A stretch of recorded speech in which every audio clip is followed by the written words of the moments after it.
దినవృత్తాంతములు 2వ గ్రంథంలోని 24వ అధ్యాయంలో ఉన్న 27 వచనములు.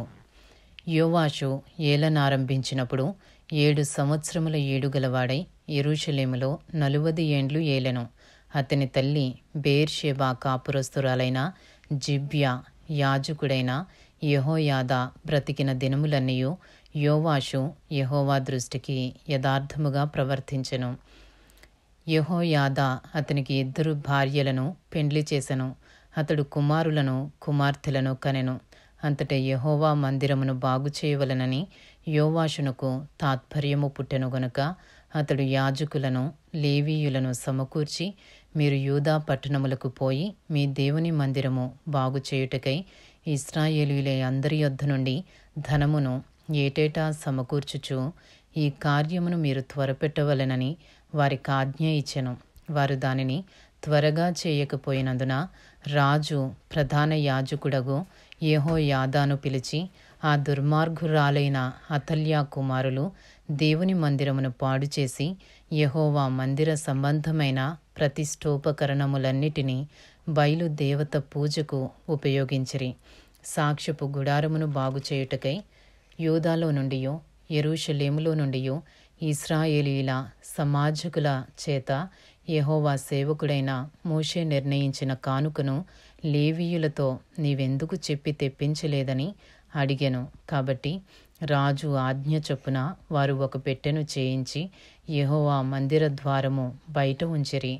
మరియు దేవుని సేవకుడైన మోషే అరణ్యమందు ఇశ్రాయేలీయులకు నిర్ణయించిన కానుకను యెహోవా యొద్దకు జనులు తేవలెనని యూదాలోను యెరూషలేములోను వారు చాటించిరి.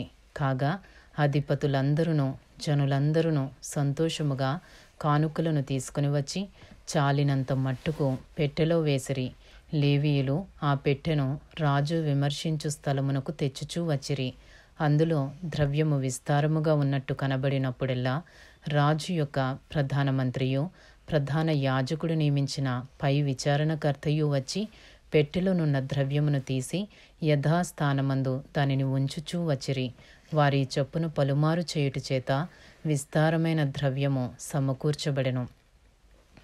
అప్పుడు రాజును యెహోయాదాయును యెహోవా మందిరపు పనిచేయు వారికి దానినిచ్చి, యెహోవా మందిరమును బాగు చేయుటకై కాసేవారిని వడ్లవారిని యెహోవా మందిరమును బలపరచుటకు ఇనుప పని ఇత్తడి పని చేయువారిని కూలికి కుదిర్చిరి.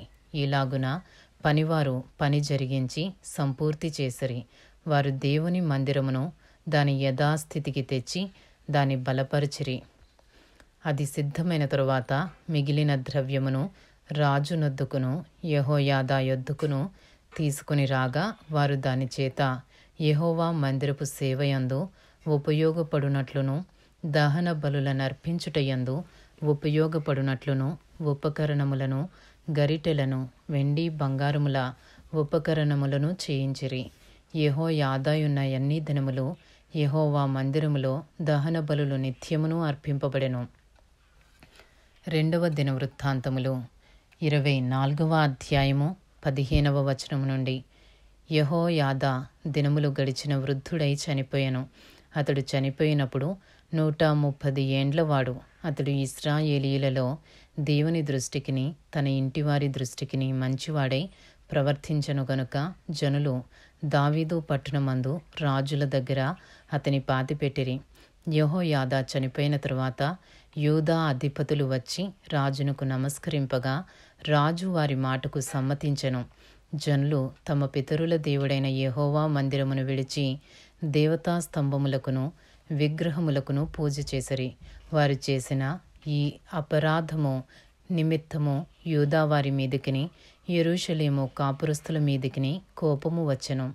తన వైపునకు వారిని మళ్లించుటకై యెహోవా వారి యొద్దకు ప్రవక్తలను పంపగా ఆ ప్రవక్తలు వారి మీద సాక్ష్యము పలికిరి గాని వారి చెవియొగ్గకయుండిరి.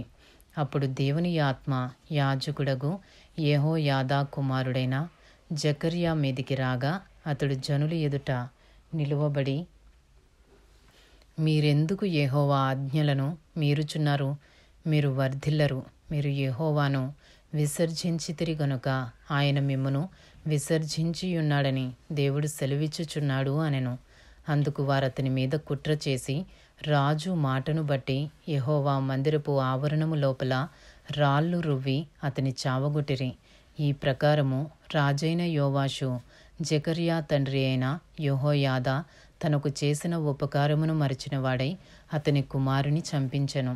అతడు చనిపోవునప్పుడు యెహోవా దీన్ని దృష్టించి దీనిని విచారణలోనికి తెచ్చునుగాక అనెను. 2వ దినవృత్తాంతములు 24వ అధ్యాయము 23వ వచనము నుండి. ఆ సంవత్సరాంతమందు సిరియా సైన్యము యోవాషు మీదికి వచ్చెను. వారు యూదా దేశము మీదికిని యెరూషలేము మీదికిని వచ్చి శేషము లేకుండా జనుల అధిపతులనందరినీ హతము చేసి తాము పట్టుకునిన కొల్ల సొమ్మంతయు దమస్కు రాజునద్దుకు పంపిరి. సిరియనులు చిన్న దండుతో వచ్చినను యూదావారు తమ పితరుల దేవుడైన యెహోవాను విసర్జించినందుకై యెహోవా వారి చేతికి అతి విస్తారమైన ఆ సైన్యమును అప్పగింపగా యోవాషుకు శిక్ష కలిగెను. వారు యోవాషును విడిచిపోయినప్పుడు అతడు మిక్కిలి రోగియయుండెను. అప్పుడు యాజకుడైన యెహోయాదా కుమారుల ప్రాణహత్య దోషము నిమిత్తము అతని సేవకులు అతని మీద కుట్ర చేసి అతడు పడక మీద ఉండగా అతని చంపిరి. అతడు చనిపోయిన తరువాత జనులు దావీదు పట్టణమందు అతని పాతిపెట్టిరి గాని రాజుల సమాధులలో అతని పాతిపెట్టలేదు. అతని మీద కుట్ర చేసిన వారు అమ్మోనీయురాలైన షిమాతు కుమారుడగు జాబాదు, మోయాబురాలైన షిమ్రీతు కుమారుడగు యెహోజాబాదు అనువారు. అతని కుమారులను గూర్చియు అతని మీద చెప్పబడిన అనేకమైన దేవోక్తులను గూర్చియు అతడు దేవుని మందిరమును బాగుచేయుటను గూర్చియు రాజుల సటీక గ్రంథములో వ్రాయబడి ఉన్నది. అతనికి బదులుగా అతని కుమారుడైన అమజ్యా రాజాయను. ఇంతటితో దినవృత్తాంతములు 2వ గ్రంథములోని 24వ అధ్యాయంలో ఉన్న 27 వచనములు పూర్తి చేయబడినవి.